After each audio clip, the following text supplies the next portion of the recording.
Assalamualaikum warahmatullahi wabarakatuh.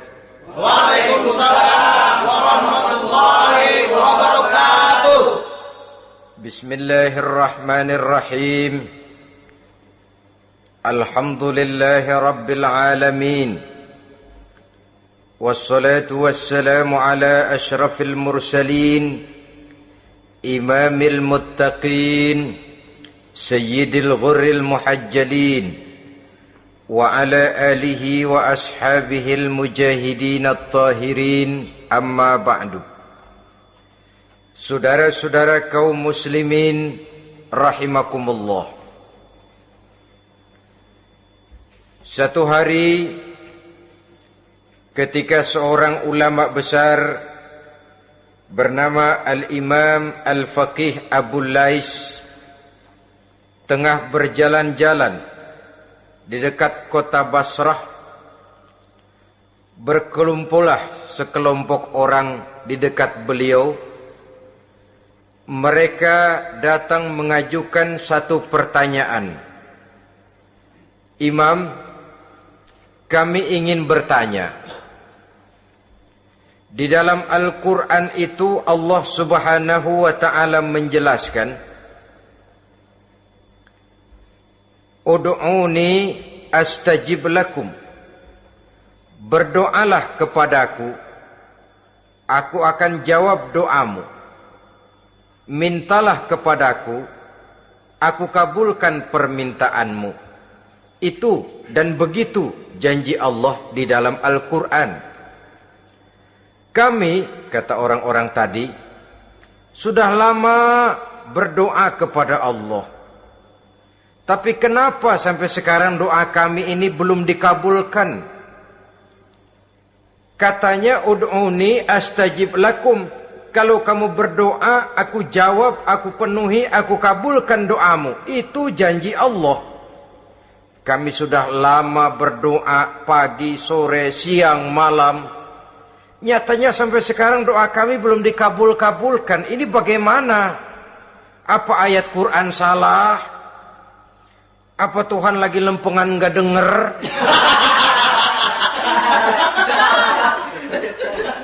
Apa doa kami yang terbalik? Kelihatannya sepele saja ini. Doa tidak didengar oleh Allah. Permohonan tidak dijawab, tidak dikabulkan oleh Allah.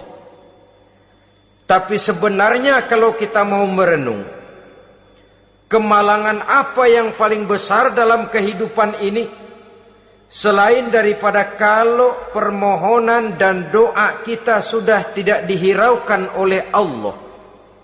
Artinya hidup sudah tidak diopeni oleh Allah. Jangankan Allah, saudara-saudara, kita nggak diopeni sama mertua saja bingung. Ini mertua diem aja, kalau saya salah apa salahnya, kalau ada yang dikepengenin apa kepengenannya, boyak ngomong kenapa diem begitu. Ini tidak diopeni oleh Allah. Kemalangan apa yang lebih malang selain daripada kalau doa sudah tidak didengar oleh Allah? Itu sudah kemalangan yang paling malang, lebih malang dari kota Malang saya kira.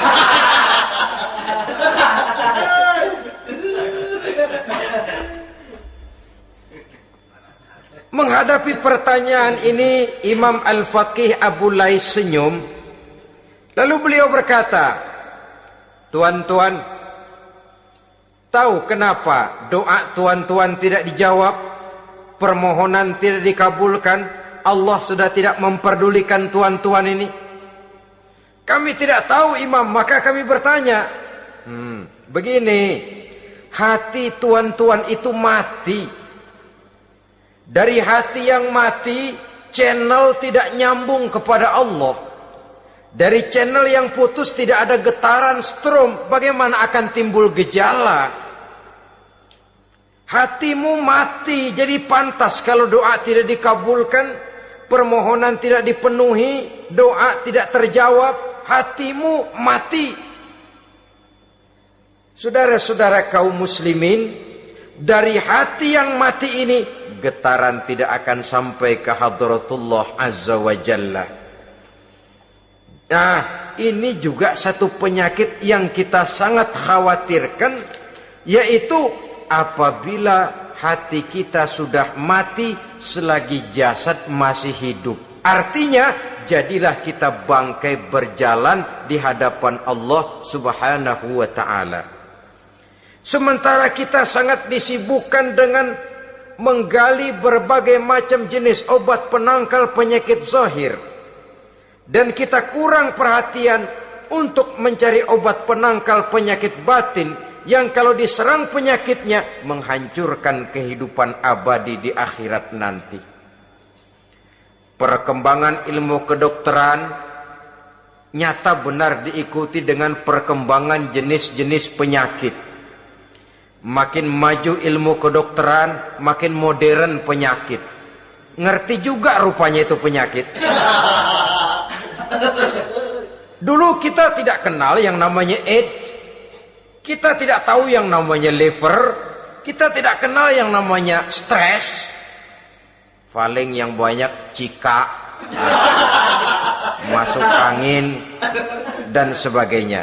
Tapi baiklah, penyakit-penyakit batin yang menyebabkan hati menjadi mati, dan dari hati yang mati, doa tidak naik, tidak didengarkan oleh Allah Subhanahu wa ta'ala. Nah, kata orang-orang tadi, yang menyebabkan hati kami mati ini apa, Imam? Beliau menjawab, pertama, araftumullaha wa lam tu'tuhu haqqahu. Yang menyebabkan hatimu jadi mati, pertama, kamu kenal benar kepada Allah, tapi haknya untuk disembah, kewajibanmu untuk menyembah, tidak pernah kamu laksanakan. Bagaimana Allah tidak akan jauh dari kita kalau kita tidak akan mengadakan pendekatan kepadanya. Dan pendekatan kepada Allah hanya bisa kita tempuh melalui jalur kegiatan ritual ibadah. Allah akan terlalu jauh apabila kita hanya membicarakannya lewat filsafat dan renungan yang mendalam.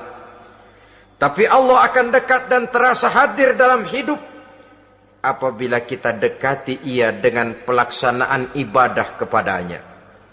Kamu kenal Allah, tapi hakmu untuk menyembah, kewajibanmu untuk menyembah, haknya untuk disembah, tidak pernah kamu laksanakan. Kalau soal Allah, kita kenal bukan main. Bahkan tidak hanya kita mengajarkan kenal juga kepada anak-anak kita.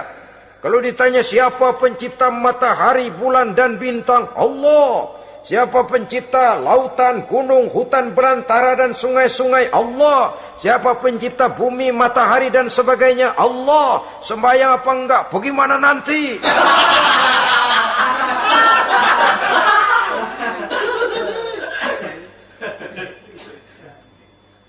Tanpa pendekatan, Allah akan jauh. Apabila Allah jauh, maka doa tidak akan didengarkan olehnya. Oleh sebab itu, logika mengajarkan kepada kita, berpayahlah dulu, wa man ladzatu illa ba'da ta'ab, inna ma'al usri yusra. Di balik kesulitan menunggu kemudahan. Nikmat baru akan terasa, kelezatan hidup baru akan terasa setelah kita jerih payah banting tulang peras keringat. Rasanya memang lebih nikmat sepotong singkong hasil cucuran keringat sendiri ketimbang roti dijejelin orang.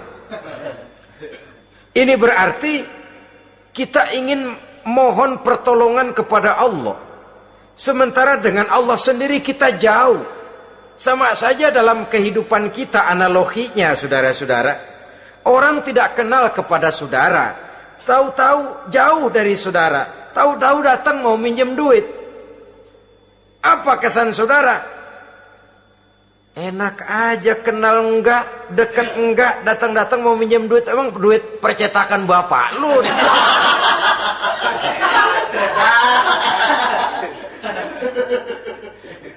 Sedangkan yang kita kenal, sedangkan yang kita bertemu tiap hari, Sedangkan yang sering datang ke tempat kita, kalau satu saat dia pinjam duit, toh kita kadang-kadang masih mikir.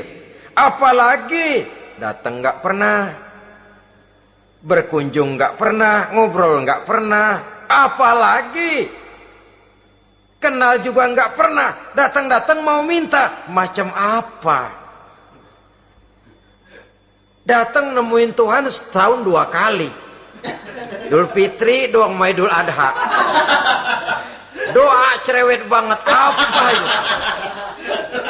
Apa aja diminta. Saudara hadirin, bagaimana doa akan kabul, permohonan akan dijawab?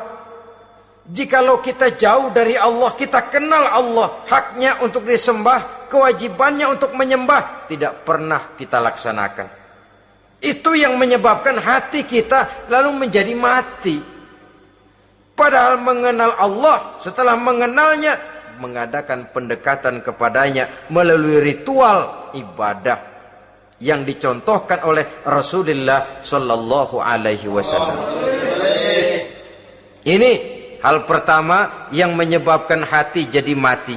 Kamu terlalu kenal Allah tapi tidak pernah menyembah kepadanya. Sama aja orang kerja kagak, habis bulan mau minta gaji. Karena kita jitak palanya. Macam apa? Kerja enggak, tahu-tahu datang mau minta gaji. Kerja dulu yang baik, habis bulan baru enggak diminta pun memang sudah ada jatahnya.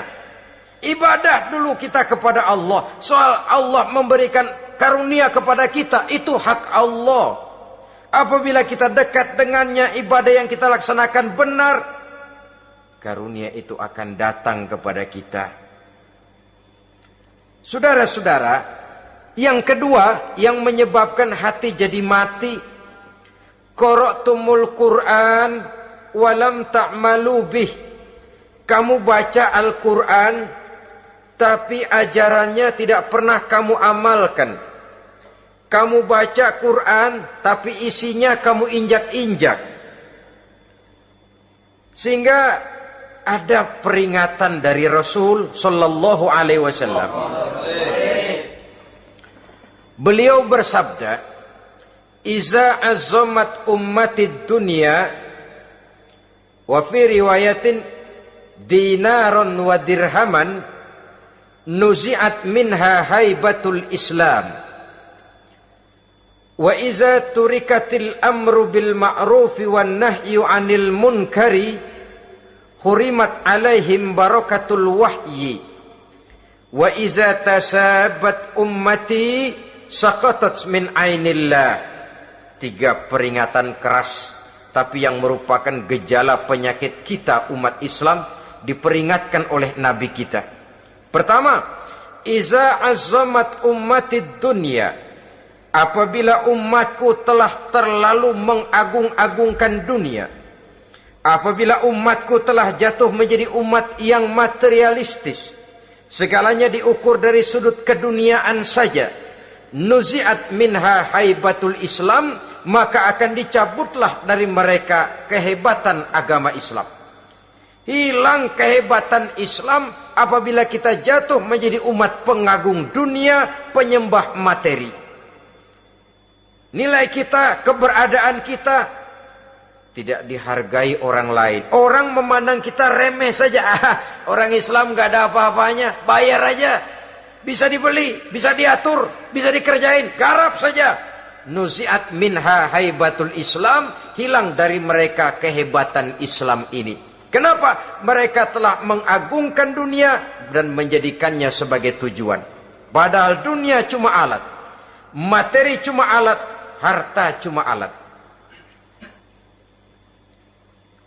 Yang kedua, wa iza turikatil amru bil ma'rufi wan nahyu 'anil munkari hurimat 'alaihim barakatul wahyi. Apabila telah ditinggalkan amar ma'ruf dan nahi munkar, maka hilanglah keberkahan wahyu. Ini yang ada hubungannya dengan masalah kita. Kita baca Quran, kita tidak amalkan isinya. Bagaimana hati tidak jadi mati? Amar ma'ruf dan nahi munkar ditinggalkan orang, hilang keberkahan wahyu. Pada saat itu boleh jadi Quran ada, tapi cuma tinggal tulisan saja. Islam ada, cuma tinggal sekedar nama saja. Diseminarkan, disemposiumkan, dimuktamarkan, tapi tidak dijabarkan dalam kehidupan sehari-hari. Apabila amar ma'ruf dan nahi munkar telah ditinggalkan orang, hilang keberkahan Quran itu.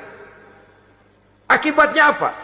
Apabila amar ma'ruf tidak lagi digalakkan orang, nahi munkar tidak dilaksanakan orang, lalu orang menilai sesuatu menurut seleranya sendiri.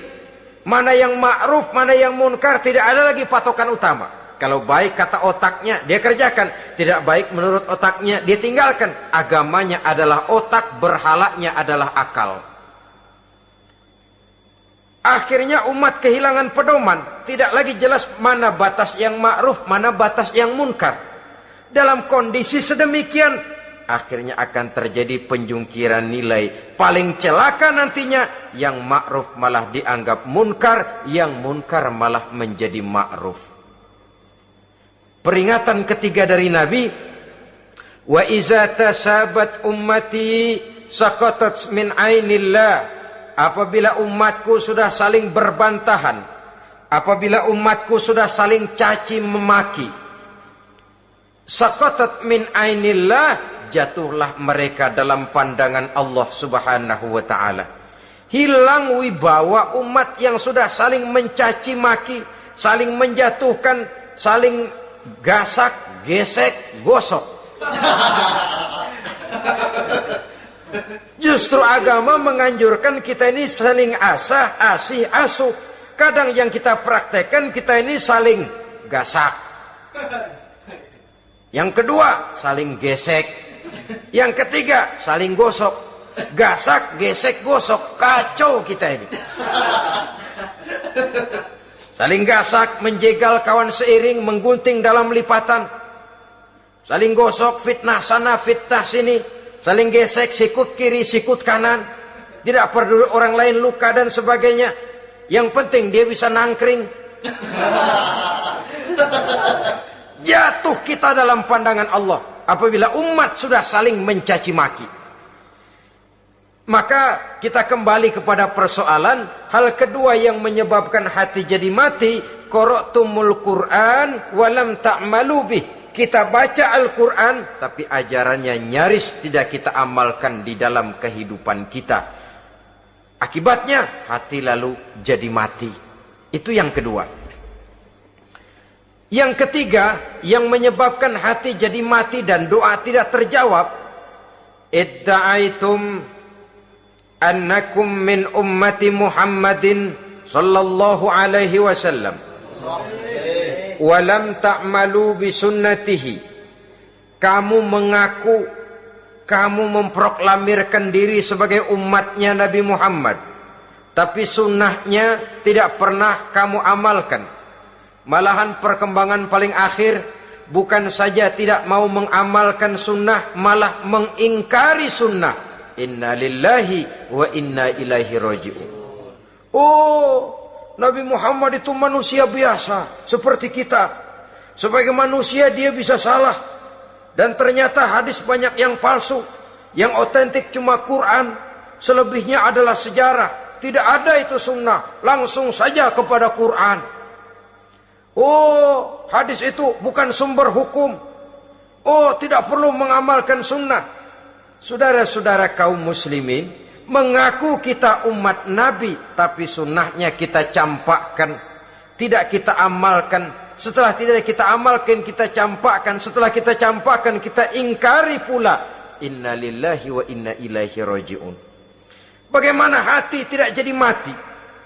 Kalau siang malam kita memproklamirkan diri sebagai umat Nabi Muhammad, sementara sunnahnya kita campakkan, kita abaikan, dan kita ingkari dia, sunnah itu. Padahal jikalau sekarang kita mengenal Islam, jikalau kita sekarang mengerti halal haram, tahu hak batil, bisa memilah dan memilih antara yang ma'ruf dengan yang munkar, itu utamanya adalah karena jasa Nabi Muhammad SAW, yang dari generasi ke generasi dilanjutkan oleh para sahabat, oleh tabi'in, oleh tabi'in, terus oleh para ulama-ulama sampai kepada kita sekarang ini.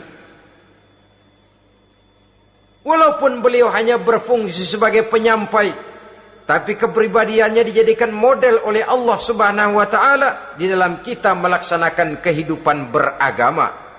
Bahwa beliau manusia seperti kita, memang dalam arti unsur biologisnya ya manusia, punya darah, punya daging, punya hati, punya perasaan, bisa sedih, bisa gembira, tetapi beliau itu termasuk basyarun la kal basyar, manusia yang tidak seperti manusia pada umumnya, punya spesifik. Dan itu wajar sebagai seorang Rasul pilihan Allah, apalagi merupakan Rasul pilihan dari sekian puluh pilihan. Bahwa jamrud itu batu memang, tapi nilainya kan berbeda dengan batu kolar.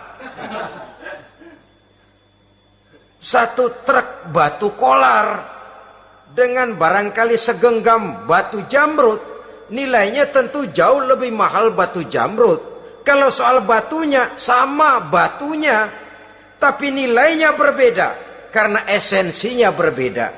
Kita manusia, Nabi Muhammad juga manusia, sama manusianya memang, tapi kualitasnya, nilainya tentu jauh panggang daripada api.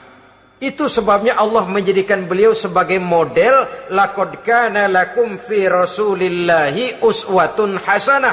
Di dalam diri Rasul itu terdapat contoh teladan yang sangat baik bagi kita.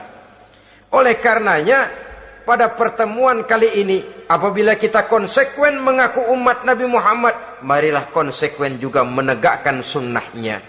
3. Yang keempat, yang menyebabkan hati jadi mati dan doa tidak terjawab, akaltum ni'mata rabbikum walam tashkurulah.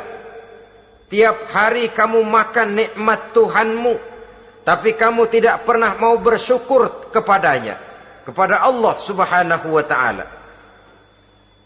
Nikmat Tuhan kita doyan banget, tidak pernah sehari dan sesaat pun terlepas diri dan hidup ini dari nikmat-nikmat yang diberikan Allah. Sejak kita bangun tidur sampai tidur kembali, bahkan tidur itu sendiri, di pasar, di sawah, di kantor, dimanapun kita berada, nggak pernah nikmat Allah berhenti. Hidup kita dalam alam diberikan segala fasilitas untuk menunjang kehidupan. Nggak pernah Allah pasang pajak matahari, nggak pernah Allah pasang pajak gas udara. Nikmat-nikmat yang banyak itu tiap hari kita kecap, tiap hari kita nikmati, tapi kita tidak pandai bersyukur. Padahal Allah memberikan peringatan keras dalam hadis qudsinya, man lam yashkur ala na'mai wa lam yasbir ala balai falyakhruj min tahti samai wal yatlub rabban siwaya. Siapa yang tidak mau bersyukur terhadap nikmat yang aku berikan kepadanya, dan tidak mau bersabar terhadap ujian yang aku berikan kepadanya, silahkan keluar saja dari kolong langit ini dan cari Tuhan selain aku. Diusir oleh Allah. Kalau orang tidak mau bersyukur terhadap nikmat yang aku berikan, dan tidak mau bersabar terhadap ujian yang aku timpakan, keluar dari kolong langitku, keluar, cari Tuhan selain aku. Diusir. Lah yang ngusir Allah. Anak sekarang bilang mau ke Menong.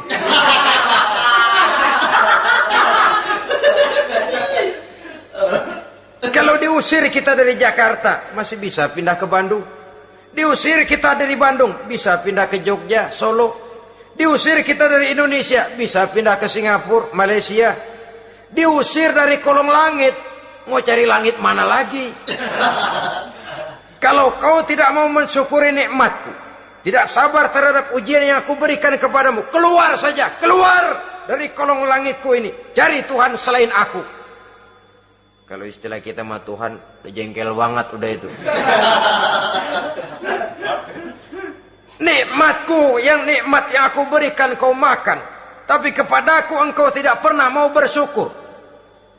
Saudara-saudara kaum muslimin rahimakumullah, wajar. Kita dulunya tidak ada, sekarang ada, nikmat.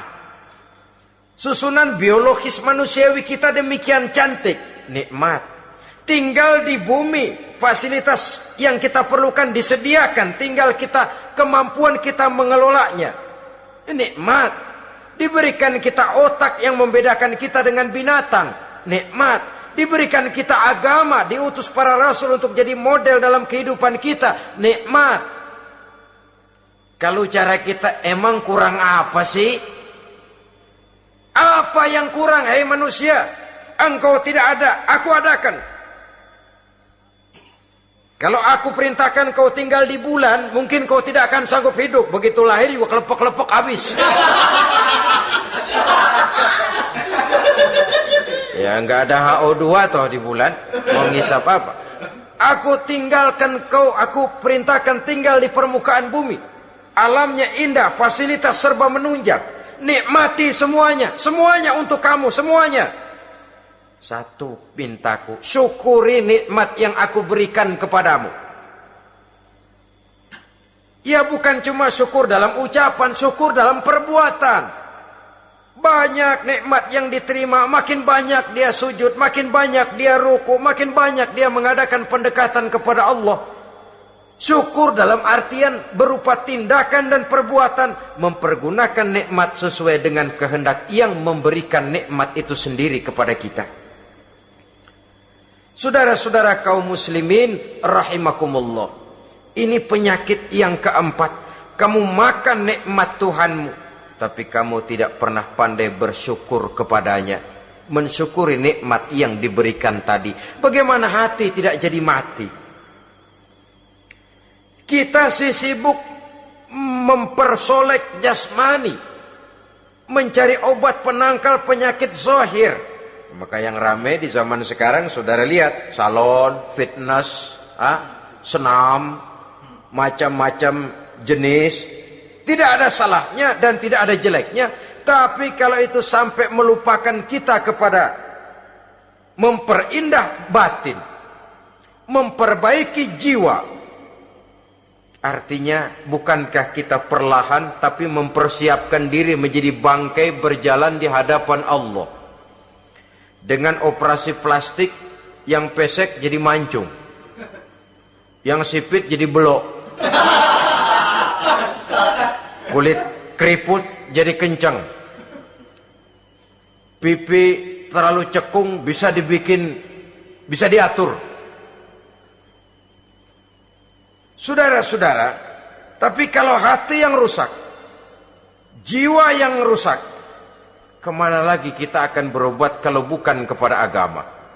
Maka hati itu jadi mati apabila kita selalu memakan nikmat Allah dan tidak pandai mensyukuri nikmat itu. Dari hati yang mati tidak akan ada getarannya. Oleh sebab itu doa tidak terjawab.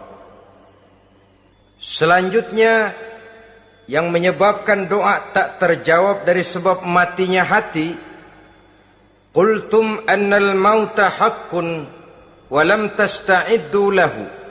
Kamu berkata, kamu yakin bahwa mati adalah sesuatu yang benar, tapi kamu tidak pernah punya persiapan untuk mati. Padahal menurut logika, orang yang akan bepergian jauh tentu dia harus mempunyai bekal yang cukup. Semakin jauh jarak perjalanan yang akan ditempuhnya, semakin banyak perbekalan yang harus dibawanya. Dahulu, seketika beberapa jamaah dari Yaman akan melaksanakan ibadah haji dengan nekat, mereka berprinsip, pokoknya kan berangkat haji jadi tamunya Allah, nanti Allah yang akan ngelayanin. Mereka nekat, modal badan doang berangkat. Diadukan kepada baginda Rasul, lalu turun peringatan dari Allah, wa tazawwadu fa inna khairaz zadi taqwa. Jangan begitu, bawa bekal, sesungguhnya bekal yang paling baik adalah takwa. bahwa berangkat dengan bekal takwa itu bekal yang paling utama, tapi bekal-bekal yang lain pun jangan diabaikan. Kalau kita akan berangkat untuk tujuan yang baik, bekal yang paling utama memang takwa. Tapi tidak berarti harus mengabaikan bekal-bekal yang lain.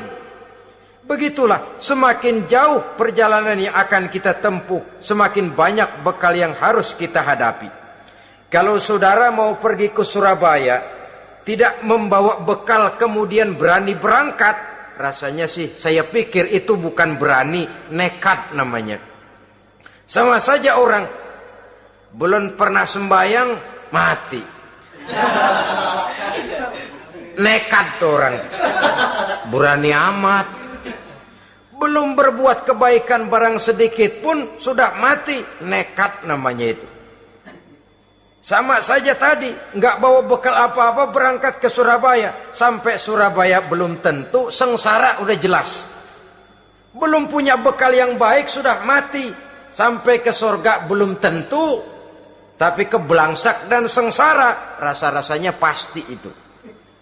Oleh karena itu, kalau kita yakin mati sesuatu yang benar, sesuatu yang pasti datang menimpa, maka hendaklah kita mempersiapkan bekal.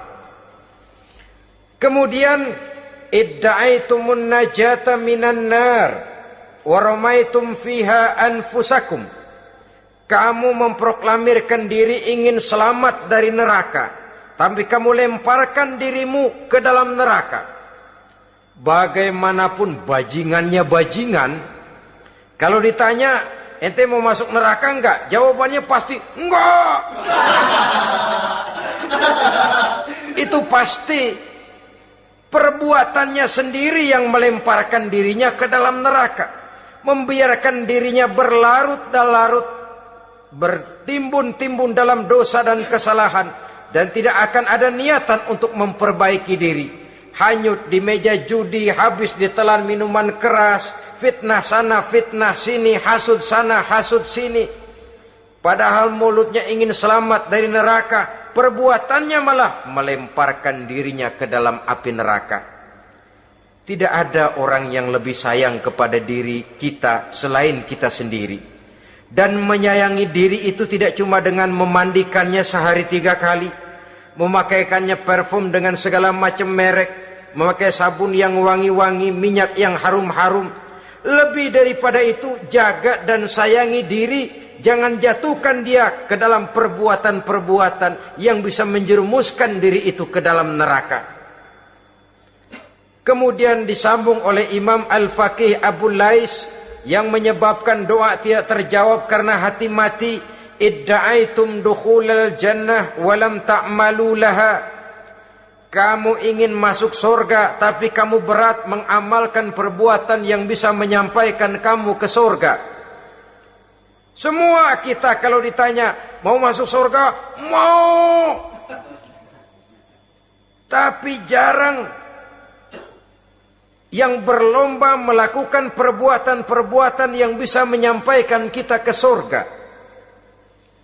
Kemudian yang terakhir kata Imam Al-Faqih Abu Lais, dafantum mautakum walam ta'tabiru laha. Kamu menguburkan orang yang mati di antara kamu, tapi kamu tidak bisa mengambil iktibar, tidak bisa mengambil pelajaran dari mayit yang jenazah yang kau kuburkan itu.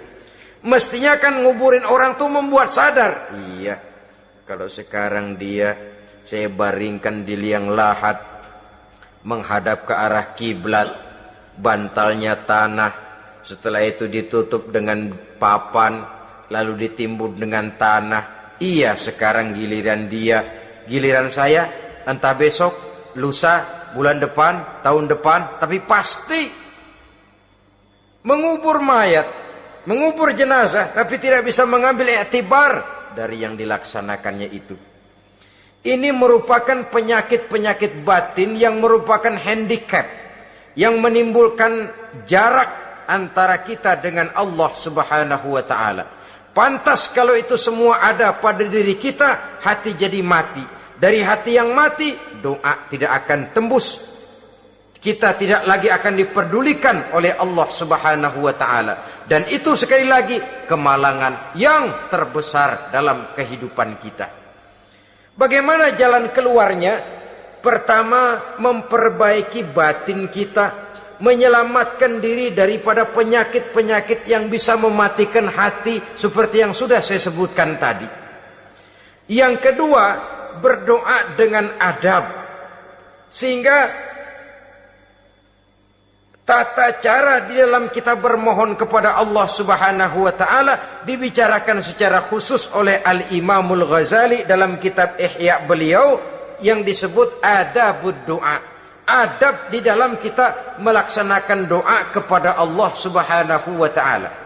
Setelah batin ini bersih dari penyakit-penyakit hati yang bisa menyebabkan hati jadi mati, berdoalah kita kepada Allah. Bagaimana adabnya? Kata Imamul Ghazali rahimahullah, yang pertama hendaklah ia di dalam berdoa itu memilih waktu yang mulia.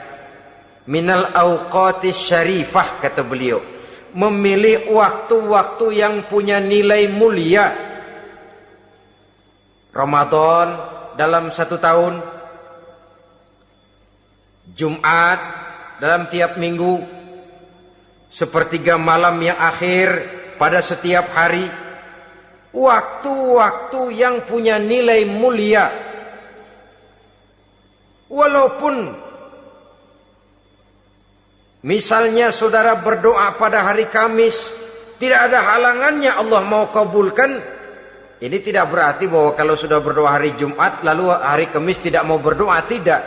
Lebih memilih mengintai waktu-waktu yang punya nilai mulia. Lailatul Qadar sekali dalam setahun.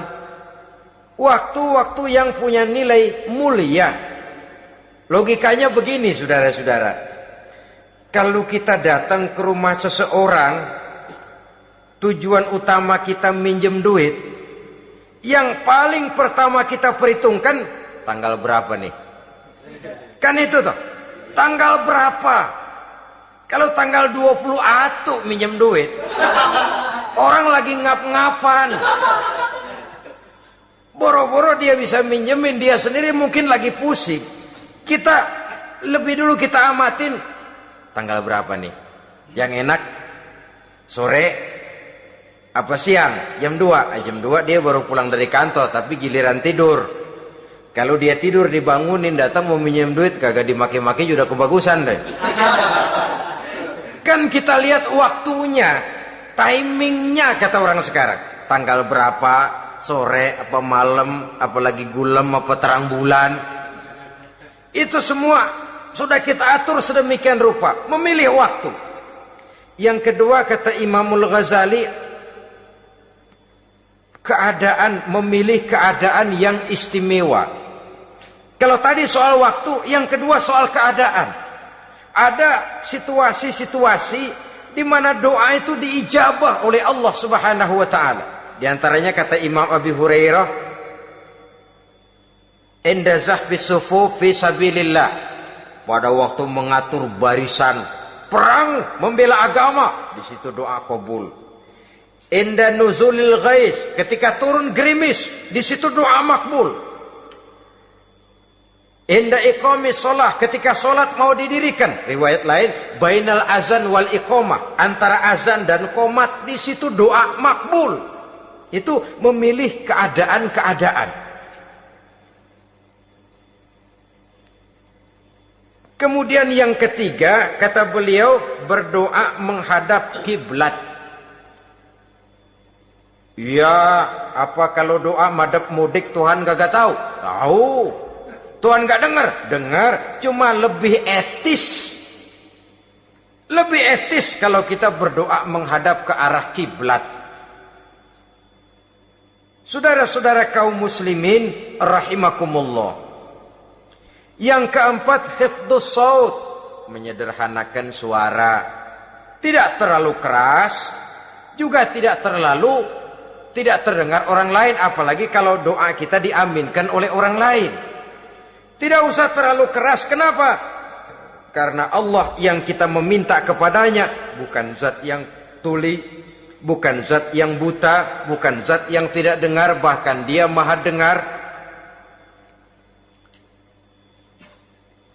Juga tidak terlalu seperti orang berbisik-bisik, apalagi kalau doanya doa bersama-sama. Tapi kadang-kadang terdorong oleh husnuzon dari para makmum saja. Tidak peduli apa yang dibaca oleh imam, yang kedengaran cuma amin aja gerengan. Amin, amin, amin, amin, amin, amin.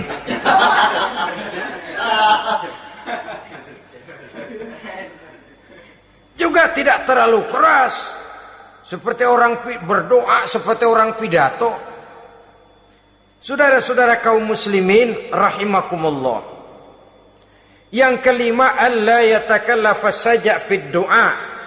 Dalam berdoa, kalau istilah kita, jangan nyelongcong. Sajak sujak ini menunjukkan sikap berani kepada Allah. Misalnya ada orang berdoa, ya Allah ampunilah saya kalau engkau mau. Kalau Allah mau, kasihanilah saya ya Allah kalau engkau mau. Itu doa orang songong. Atau sama saja, ya Allah berilah saya rezeki dikit aja. Emang kenapa pakai begitu?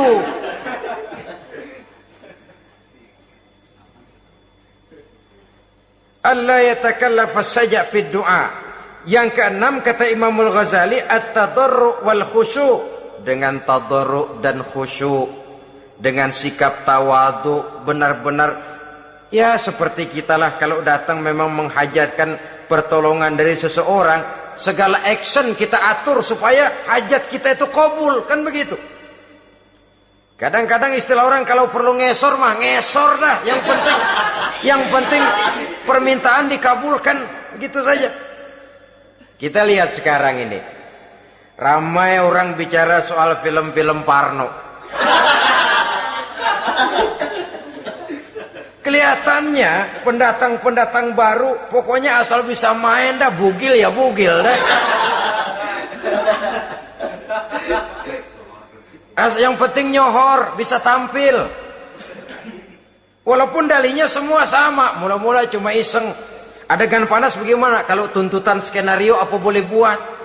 Apa boleh buat? Emang nggak bisa milih. Setelah film beredar baru saya juga jijik ngeliat, lah tadi kemana waktu bikin? Udah jadi baru jijik, bikinnya merem memang itu.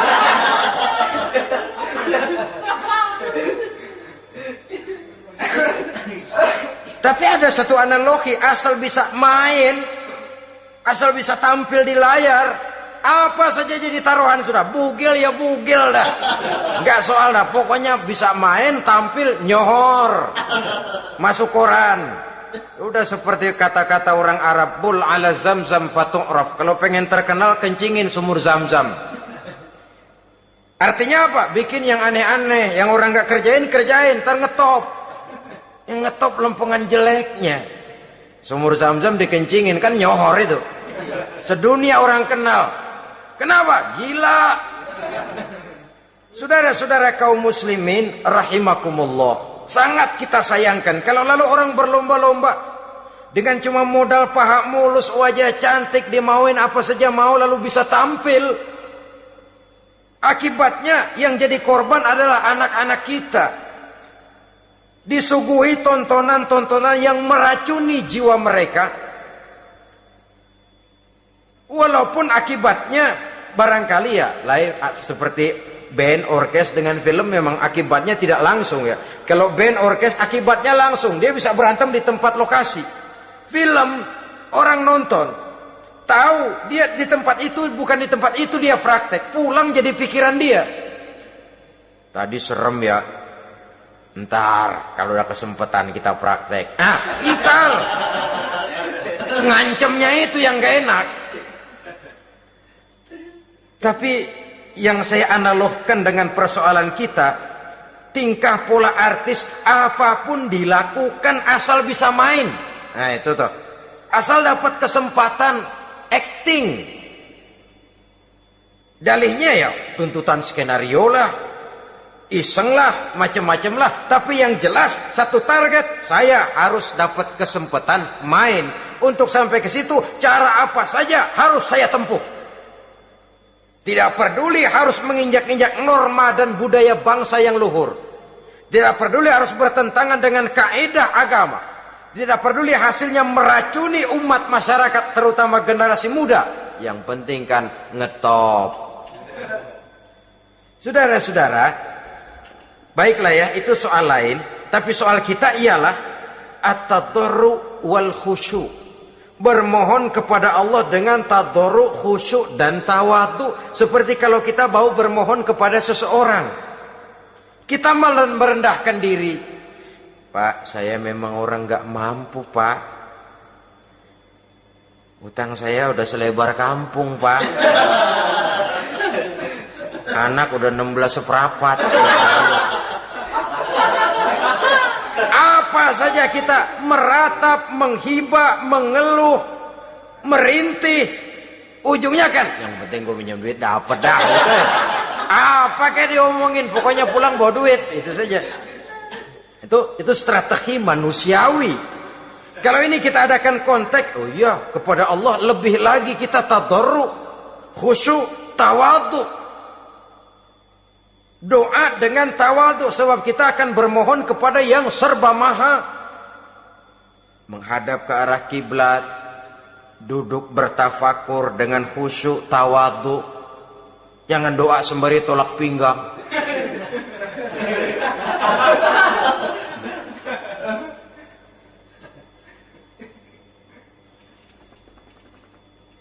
Yang ketujuh, kata Imamul Ghazali, ayyujzimad du'a wa yuqina bil ijabah. Hendaknya dia menjazamkan doanya itu dan yakin bahwa doanya akan dikabulkan oleh Allah. Sebab kata Nabi, innallaha la yaqbalu du'aan min qalbin ghafilin lahin. Allah subhanahu wa ta'ala tidak akan menerima doa dari hati yang lalai dan main-main. Doa ke orang ugah-ugahan.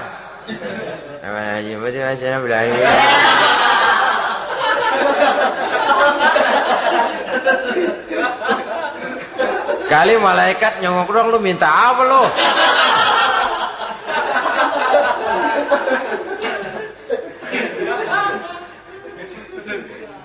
Seperti tadi itu, kita datang mau minjem duit sama orang, ngomongnya ogah-ogahan. Minjem duit dikasih syukur, enggak ya udah. Ya enggak dah, enggak dikasih sudah. Kenapa? Mintanya begitu. Enggak serius dan enggak yakin bahwa doanya akan dikabulkan. Kalau kita sudah punya keyakinan, jangan-jangan doa saya enggak diterima Allah. Enggak. Kata Allah, ana inda zanni abdi bi. Aku sih bagaimana menurut sangka hambaku kepadaku saja. Kalau sangkanya baik, aku baik. Kalau sangkanya doanya dikabulkan, aku kabulkan.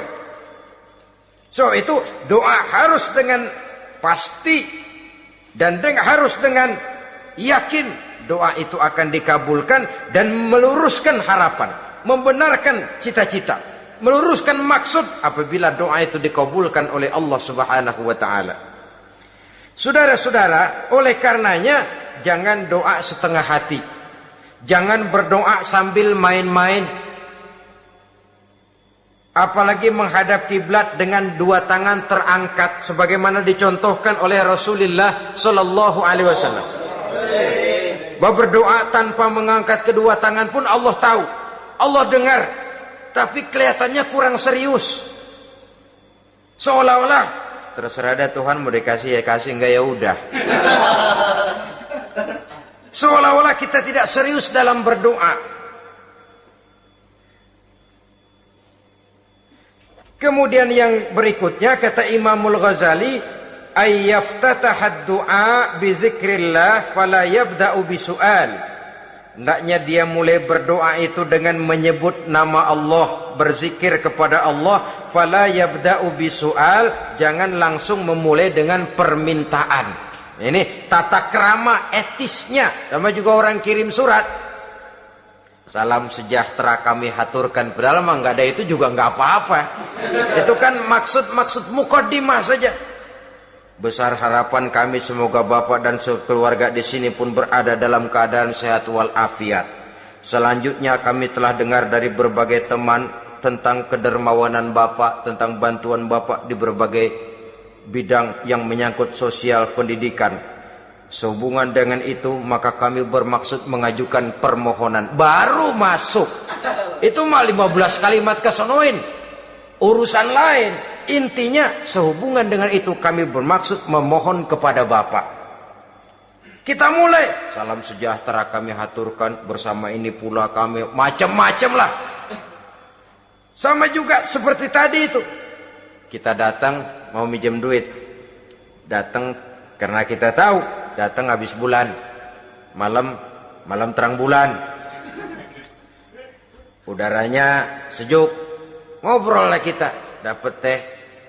Apa kabar Pak? Baik. Aduh Bapak sih untung dah Pak. Kayak pemurah lagi. Saya tahu Bapak banyak nyumbang di mana-mana. Di Angon aja tuh orang di Angon.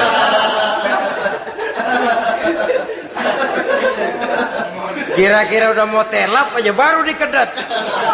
Ngomong-ngomong Pak. Nah. Mulai nih kalau udah ngomong-ngomong. Ngomong dah tuh mulain. Baru masuk. Jadi etisnya berdoa itu dimulai dengan zikrullah. Karena itu umumnya dimulai dengan Alhamdulillahirabbil alamin. Kita puji dulu Allah. Alhamdulillahirabbil alamin hamdan yuwafi ni'amahu wa yukafi'u mazidah. Kita puji dulu Allah. Seperti orang tadi lah. Kita puji dulu kebaikannya. Walaupun pada akhirnya kita minjem duitnya. Ya, sebenarnya Allah nggak perlu dipuji toh. Dipuji atau tidak Allah tetap termulia. Ini etis manusia. Allah tidak berharap untuk dipuji oleh manusia. Allah tidak untung seluruh alam memujinya. Manusia mau memuji atau tidak itu urusan manusia sendiri. Allah tidak minta untuk dipuji. Allah juga tidak gila kepada pujian. Kalau kita memulai doa dengan pujian, etis kita kepada Allah Subhanahu wa taala di dalam kita bermohon kepadanya. Saudara-saudara kaum muslimin rahimakumullah. Kemudian menyesuaikan doa dengan kondisi. Ini termasuk syarat batin ya, taubat, waraddul mazalim kata Imam Ghazali, menolak segala macam kezoliman. Artinya kalau berdoa itu tahu diri.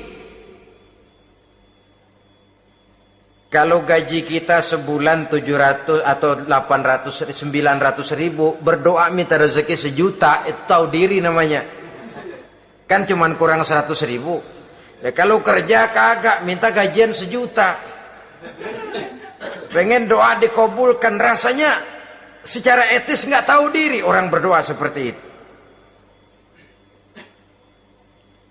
Orang datang mau minta duit, mau pinjam duit kepada kita, kan kita lihat kira-kira mampu ngembaliin nggak nih orang. Kita lihat, kita evaluasi kemungkinannya. Lalu si yang minjem tentu tahu diri. Kalau memang kekuatannya ngembaliin tidak seperti kekuatannya mulangin, hendaknya dia timbang rasa. Begitu juga kepada kita etisnya kepada Allah Subhanahu wa taala. Tahu diri, menyesuaikan doa dengan keadaan. Kalau tidak ada gap terlalu jauh panggang daripada api, nanti nasibnya bagai si pungguk merindukan bulan. Apabila adab-adab di dalam berdoa ini kita perhatikan, sejak dia dari adab yang zahir sampai kepada adab yang batin, kemudian penyakit-penyakit yang membuat hati itu jadi mati, maka insya Allah doa kita dijabah oleh Allah Subhanahu wa ta'ala. Dalam Al-Baqarah ayat 186 Allah Subhanahu wa ta'ala menjelaskan, wa iza sa'alaka ibadi anni fa inni qarib ujibu da'watad da'i iza da'ani falyastajibu li wal yu'minu bi la'allahum yarshudun.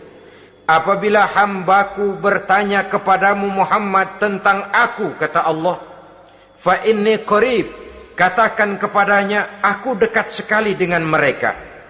Ujibu da'watad da'i iza da'ani, aku akan jawab aku kabulkan permohonan orang-orang yang berdoa kepadaku. Falyastajibuli wal yu'minu bi, maka hendaknya mereka juga menjawab panggilanku atas dasar iman kepadaku. La'allahum yarsyudun, semoga dengan ini mereka kelak mendapat petunjuk. Saudara-saudara, Al-Baqarah 186 ini dengan nyata menjelaskan kepada kita, Allah akan menjawab doa, mengabulkan permohonan apabila kita falyastajibuli wal yu'minu bi, juga menjawab panggilan Allah atas dasar beriman kepadanya. Logikanya tadi itu, araftumullaha wa lam tu'tuhu haqqahu.